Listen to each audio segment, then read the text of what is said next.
Bienvenidos, queridos hermanos, a este nuevo episodio de Tierra Buena para el Día del Señor. Estamos con ustedes, el padre Toño Tame, el padre Jaime Paredes y yo, Miguel Ángel Saloma, para meditar, a ir haciendo un comentario de las lecturas del domingo 14 del tiempo ordinario, el ciclo B. ¿Cómo están, Toñito y Jaime? Muy bien, muchas gracias, Padre Miguel. Muy bien, Saludos a todos, muy bien. Pues, perfecto. Toño, te toca comenzar la reflexión.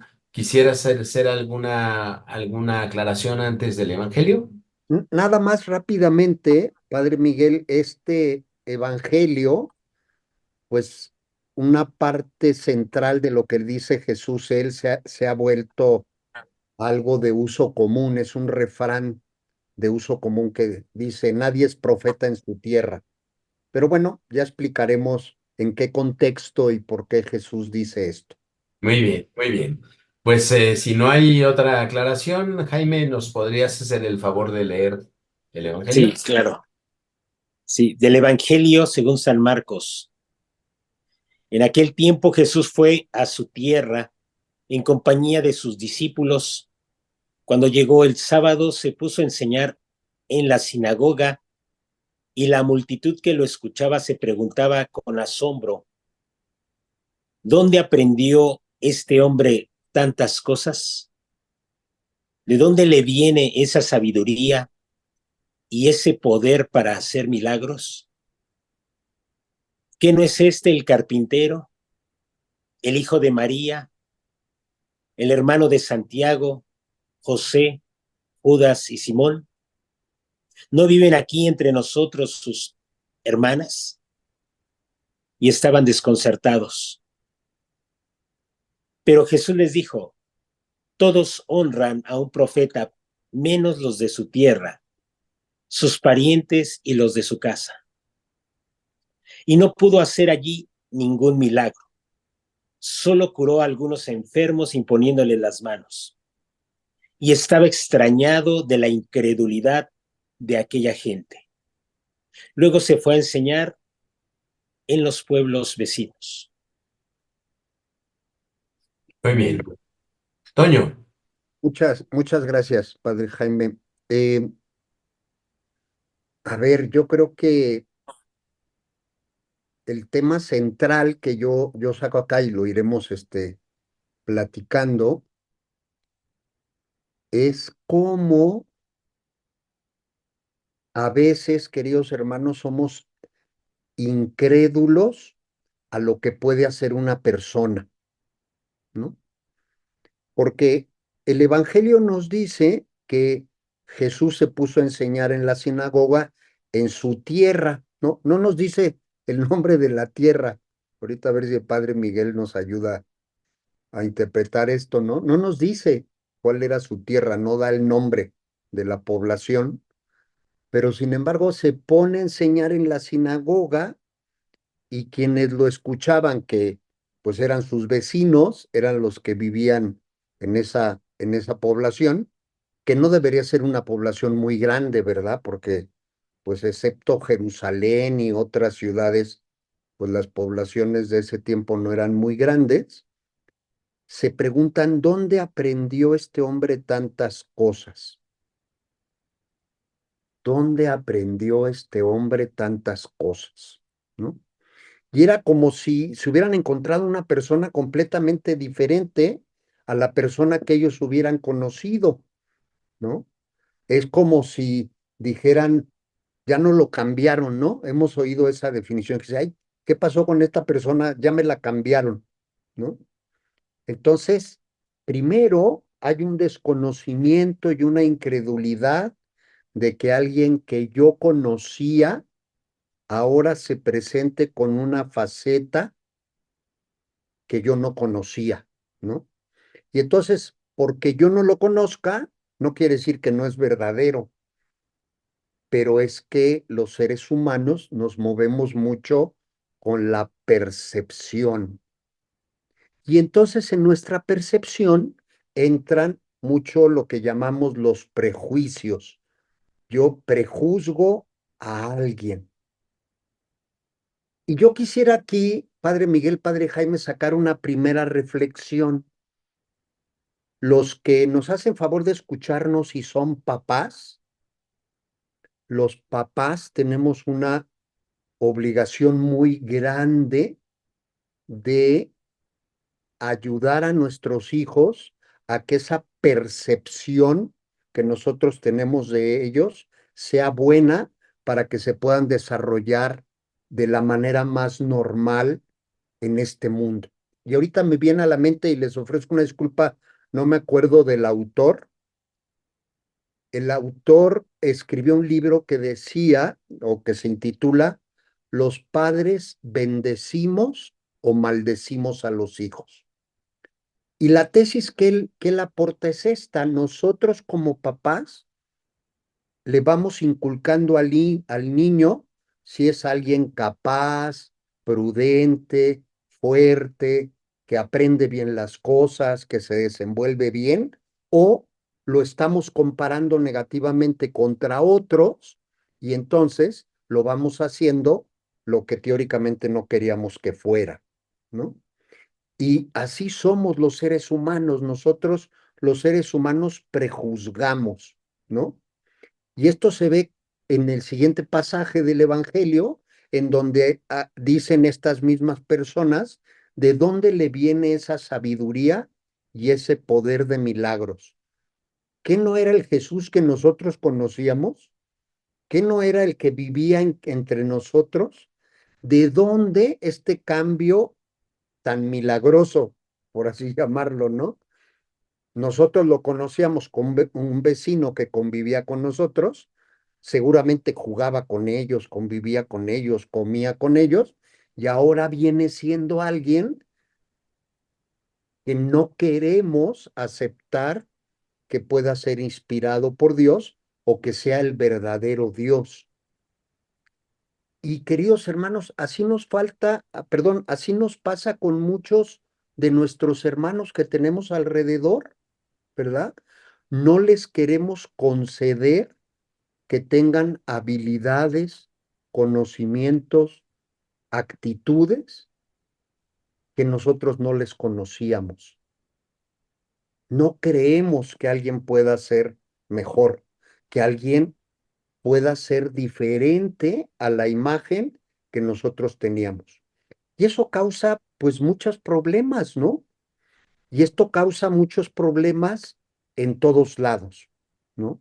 Y esto causa muchos problemas en nuestra sociedad y en las familias y en la iglesia. Nosotros no reconocemos que las personas cambiamos, pero que cambiamos para bien, porque regularmente decimos, no, las personas sí cambian, pero para mal, ¿no? Ah, pues hay un primer prejuicio: las personas cambiamos para bien, ¿no? Y esto me llama mucho la atención, ¿no? De cómo es esto, ¿no? Y cómo dice el texto que estaban desconcertados, ¿no? O sea, el impacto fue tan grande que dicen, ¿qué pasó? ¿No? ¿Y eso qué quiere decir? Que nunca se fijaron que Jesús todo lo que sabía lo fue aprendiendo, porque Jesús es verdadero Dios, pero verdadero hombre. Jesús lo fue aprendiendo. Jesús lo fue desarrollando. Que no lo mostrara tal cual lo muestra a partir de su vida pública, no quiere decir que no lo tuviera.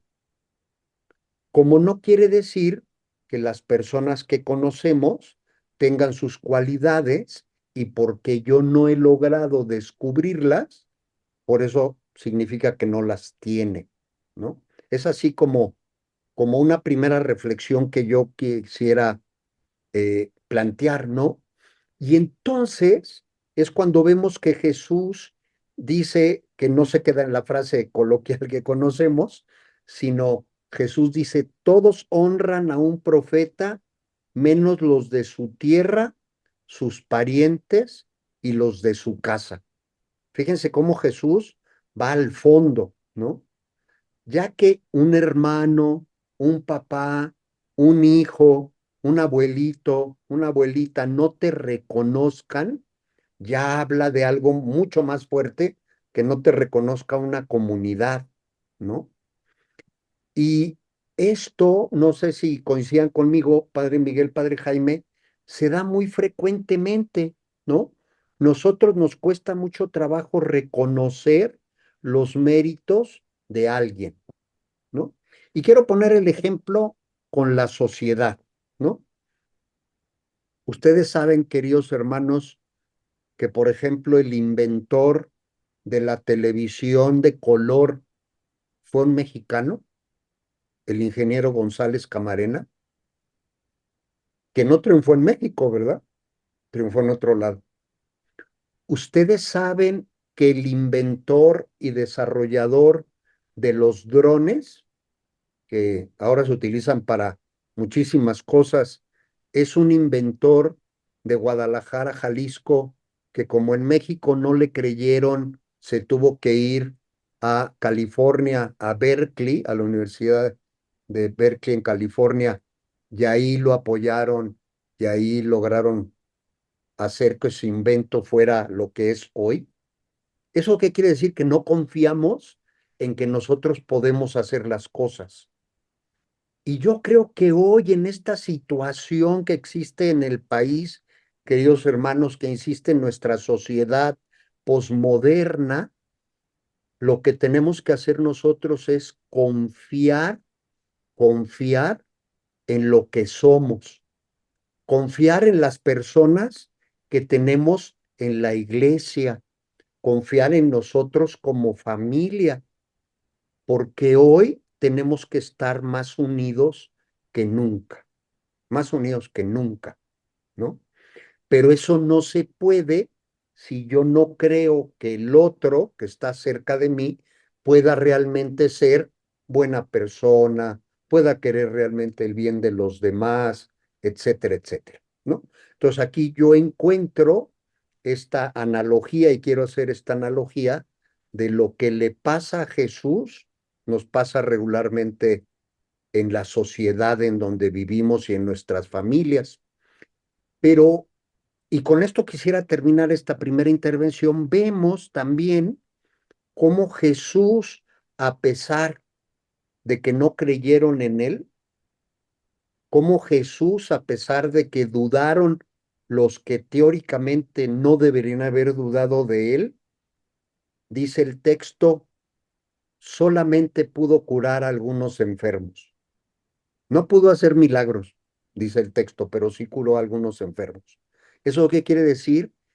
Que la presencia de Dios se manifiesta a veces a pesar de nosotros.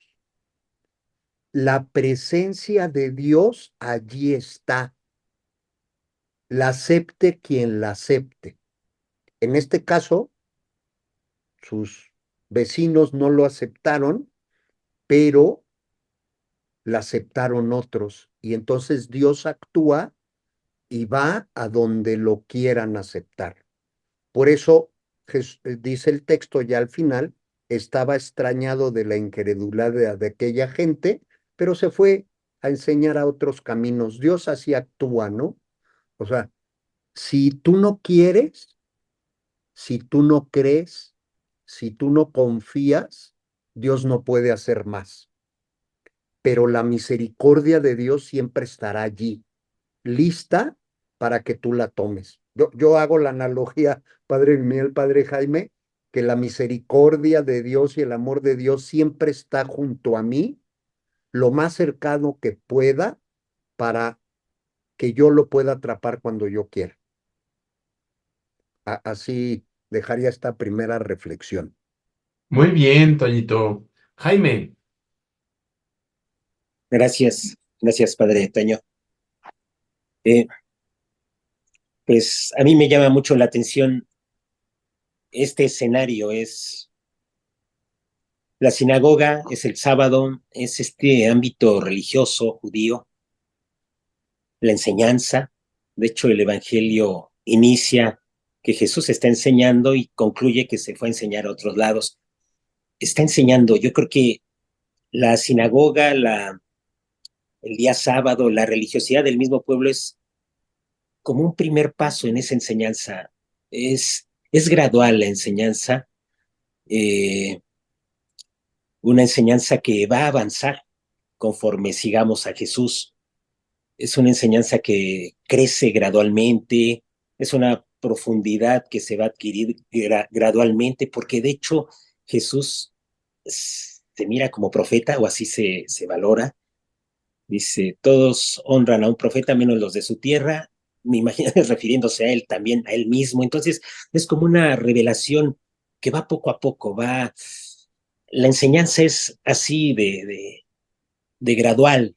Entonces, pues sí, tal vez es el profeta, y recordemos pues que el profeta es el que habla en nombre de Dios, es Dios hablando. Entonces, esa enseñanza es como aprender a escuchar. Y como actitud, pienso que positiva es el desconcierto que produce. Es un desconcierto, dice que todos lo escuchaban desconcertados, estaban terminando desconcertados, y es porque seguramente va tocando pues, las profundidades de nuestras convicciones, las convicciones que han echado raíz en el corazón. Ha tocado, entonces el desconcierto es, yo pensaría como un buen signo, algo que ya entró, ya se está revelando poco a poco. Tardará, eh, nos llevará su tiempo. Creo que el Evangelio de Marcos, no recuerdo, pero ya lo hemos dividido que en el capítulo tal, creo que 8, no sé en qué momento, pero bueno, aparecen ya como las profesiones de fe, ya. Ahorita es como un develar, irse, eh, más bien revelando, irse descubriendo. Entonces, bueno, este desconcierto. ¿Cuál es el desconcierto? Que se ve, pues, esta conexión, ¿no? Que no siempre le atinamos, una conexión entre algo que se nos manifiesta, un poder mayor, algo asombroso. Dice, ¿dónde aprendió él tantas cosas? Como la abundancia de una enseñanza que desborda a veces nuestro intelecto, desborda nuestras reflexiones. Eh, ¿De dónde le viene esa sabiduría? Es decir, no sabemos origen, hay que irlo descubriendo, no sabemos el origen de algo que se desborda, es donde aprendió tantas cosas, y el poder, ¿no? El poder de hacer milagros, que es siempre como el acercamiento, ¿no? El acercamiento de Dios a nuestra, pues a nuestra parte humana, a nuestra parte así frágil, pues contingente, pasajera, cómo se acerca, ¿no? Y luego está la otra parte es pues que no es tan cercano, que no lo percibimos, que no lo conocemos, que no es una relación en donde ya le hemos conocido, y parece que falta más, ya lo comentaba el padre Toño, hace falta pues más para ir conociendo de verdad, eh, conocernos entre nosotros y todo, pero conocer a la persona de Jesús es, es paulatino el camino. Y este camino, pues lo podemos vivir en nuestras comunidades, ¿no? En nuestras comunidades cristianas. Es tan paulatino. A veces vemos a Dios en nuestra propia vida de una manera que más adelante nos puede desconcertar y nos puede decir, aún falta más, tienes que ir mirando más profundo, cayendo más en la cuenta de muchas cosas. A lo mejor la distancia de Jesús permite una visión a lo mejor más clara, nos acomodamos, dice el texto que se fue de allí. Sin embargo, no se va sin actuar, no se va sin actuar, dice, se desconcertó, bueno, no se desconcertó, dice que le sorprendió, estaba extrañado de la incredulidad de aquellos, pero no deja de actuar, se va sin actuar, entonces toma distancia sin actuar, sin dejar de actuar, entonces eso también es parte de la enseñanza que Jesús quiere revelarnos, ¿no?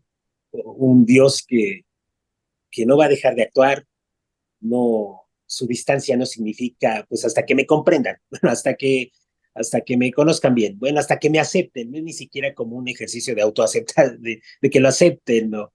O que Jesús se haya sentido así, no, sino es como la enseñanza esa que Jesús está dando en la sinagoga.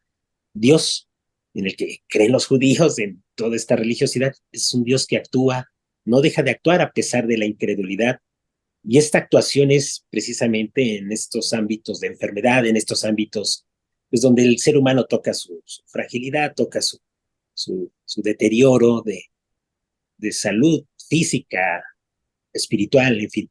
Entonces, por ahí yo vería un poco el texto, una enseñanza, es así, que Jesús nos da el camino paulatino que a nosotros nos lleva para de verdad identificar a Jesús en nuestra propia existencia, cómo es que va actuando, cómo es que su actuación no cesa, aunque nosotros pues vamos en un nivel a veces lento, a veces no alcanzamos a comprenderlo del todo, nos rebasa su sabiduría, nos rebasa su forma de intervenir en nuestra existencia.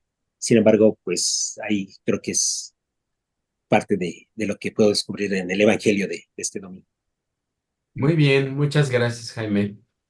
Eh, Nazaret era un caserío, no era una ciudad, era un caserío cerca de las montañas, lejos del camino, eh, y había que, pues, desviarse para ir a Nazaret.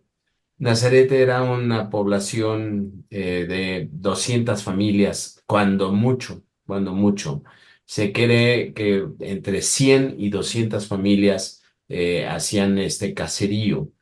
Y esto, pues, había una conciencia de grupo, una conciencia de pueblo, que pues todos se conocían, todos eran primos o sobrinos, parientes, se casaban con unos con otros. Entonces vamos entendiendo que Nazaret era un pueblo pequeño, un infierno grande, como dicen las viejitas, un pueblo pequeño y un infierno grande. Jesús creció allí y se fue para comenzar su ministerio de predicación y de sanación. Comienza en la sinagoga, en el Evangelio de Lucas tenemos el escándalo que produce cuando dice este pasaje se cumple hoy, el pasaje de Isaías, y se retira. Y entonces, se retira a predicar y a cenar, pero vuelve a su pueblo, vuelve a la sinagoga. Yo me lo imagino así. La sinagoga, cuando convivía con el templo de Jerusalén, se convertía en una casa de reunión y una casa de estudio de las escrituras. Cuando no hay templo de Jerusalén, ya lo dije algunas veces, cuando no hay templo de Jerusalén en Jerusalén, como ahorita, la sinagoga se convierte en una casa de culto alrededor de las escrituras.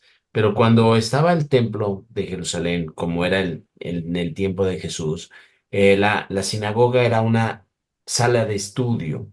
Entonces los judíos, los varones, se juntaban en la sinagoga para escuchar a un doctor de la ley que era invitado por el jefe de la sinagoga. La semana pasada estábamos hablando de Jairo. Jairo es el jefe de la sinagoga. Él tiene que hacer el rol de predicación. Él tiene que invitar a los grandes predicadores del pueblo. Y yo me imagino en el trasfondo de esta extrañamiento del pueblo, de dónde le viene tal sabiduría, quién es este, el hijo del carpintero. Es decir, nos juntamos el sábado para oír a una celebridad que nos dé estatus y me traes a uno de los nuestros. Ujú. Uno que jugó con mis hijos, uno que yo conocí desde que nació. Ujú. Lo fui conociendo porque iba a mi tienda a comprarme comida, ¿no? Eh, yo vengo a la sinagoga para oír a expertos que me den estatus, así como nosotros vamos a las conferencias de las personas. Ahora nos da estatus el YouTube. Oí a tal persona, a tal analista, a tal predicador. nos da estatus. Cuando nos ponen a uno que nosotros consideramos un par nuestro, como que no le hacemos caso. Esto no me da estatus. Ajá. ¿Quién me va a admirar si yo le digo, en la sinagoga hoy estuvimos con Jesús, el hijo del carpintero? Pues perdiste el tiempo, ¿no? Ujú, Perdiste el tiempo, no hay ni qué escuchar, porque el jefe de la sinagoga debería haber invitado a un rabino internacional, ¿no? Así lo decimos ahora, nacional, que venga de Jerusalén, que haya estudiado, que tenga cartas credenciales, para que yo no me convierta, no me convierta, pero sí pueda presumir que oí a tal persona. Y esta última frase que acabo de mencionar es lo que Jesús les reprocha, la falta de fe. ujú, La falta de fe no en su persona, sino en la falta de profundidad de las escrituras, de la falta de intención de cambio.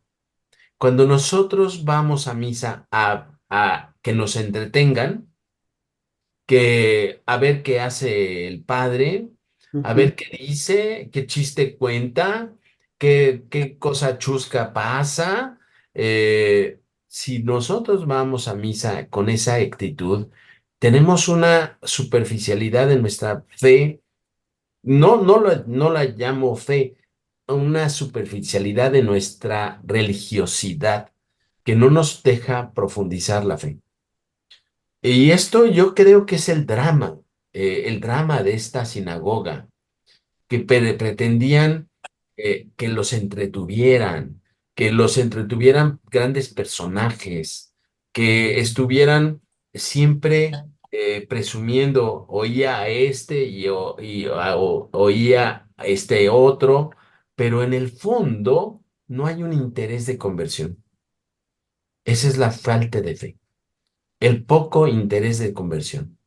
Entonces, si me traen un predicador internacional, lo oigo y me siento satisfecho, aunque no quiera vivir nada de lo que dice, ujú, no quiera convertirme. Entonces, el desprecio por Jesús es grande porque es un predicador que conocen y además no lo escuchan. Dice Jesús que sí, Jesús entró a la sinagoga y enseñó en la sinagoga. Y como decías, Toño, el prejuicio hace que lo desprecien, ujú, no lo escuchan.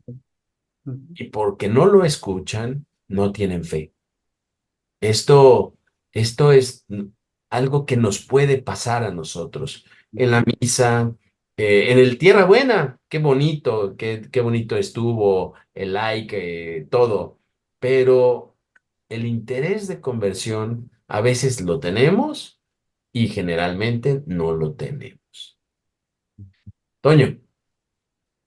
Pues yo, como esta segunda intervención, quisiera nada más mencionar eh, cómo a veces en nuestra vida diaria pensamos que no está Dios, ¿no?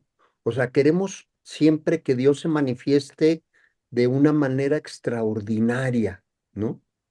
Y entonces perdemos de vista que Dios está en nuestra vida diaria, en lo cotidiano, en lo normal que nos pasa, ¿no? Porque pues cada día, y no quiero sonar demasiado romántico, pero así es, cada día que abro los ojos y veo el amanecer, pues es que Dios me está regalando un día más. Cada vez que encuentro el amor en mis hermanos, la palabra de consuelo entre mi esposa, con mis hijos, con mis compañeros de trabajo, pues ahí está Dios, ¿no? Cuando yo sirvo a alguien para darle consuelo, ahí está Dios, ¿no? Entonces yo creo que también no perdamos de vista que Dios está en todas partes y está en lo cotidiano, no tiene que ser algo extraordinario, porque Dios también se encuentra en lo pequeño, ahí también está Dios. Nada Sí. más eso que quisiera Muchas, comentar. muchas gracias. Jaime, una segunda reflexión. Yo le dejaría ahí. Muy bien, muy bien, muy bien.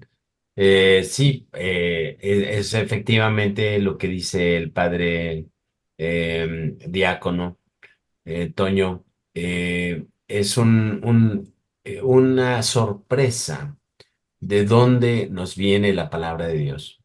A veces de los pequeños, a veces de los enemigos, a veces de la gente que no imaginamos que tenga una sabiduría, a veces chispazos de Dios por todos lados, en el amigo, en el suegro, en la suegra. Hay que estar desligando con discernimiento lo que pensamos de la gente, de lo que nos viene de Dios a través de la gente. Y esto hace que nosotros estemos percibiendo como en una contemplación permanente en nuestra vida los rasgos o las palabras de Dios. Es pasar de la oración solamente a la contemplación de cómo se manifiesta Dios en nuestras vidas. Hasta de las piedras pueden sacar hijos de Abraham, dicen las escrituras. Hasta de nuestros enemigos pueden proceder palabras instructivas para nosotros. Yo hago mucho caso de lo que me dicen los enemigos, no solo los amigos, porque los enemigos a veces me dicen más verdades lo que las verdades que me dicen los amigos. Entonces hay que estar muy pendientes de todo, discerniendo, separando lo que pensamos de la persona de lo que nos dice la persona. Bien, eh, queridos hermanos, aquí le dejamos en nuestra reflexión. Esperemos que les haya servido, que nos sigan siguiendo y pues comenten, déjenos su like y compartan con sus seres queridos. Cuanto más grande es el número de likes, mayor es la exposición que nosotros tenemos en YouTube. Les Ujú. agradecemos mucho los comentarios porque eso también nos hace visibles y pues que estas reflexiones lleguen a quienes lo necesitan. Por lo pronto, nos despedimos. Bendiciones. Hasta pronto, bendiciones.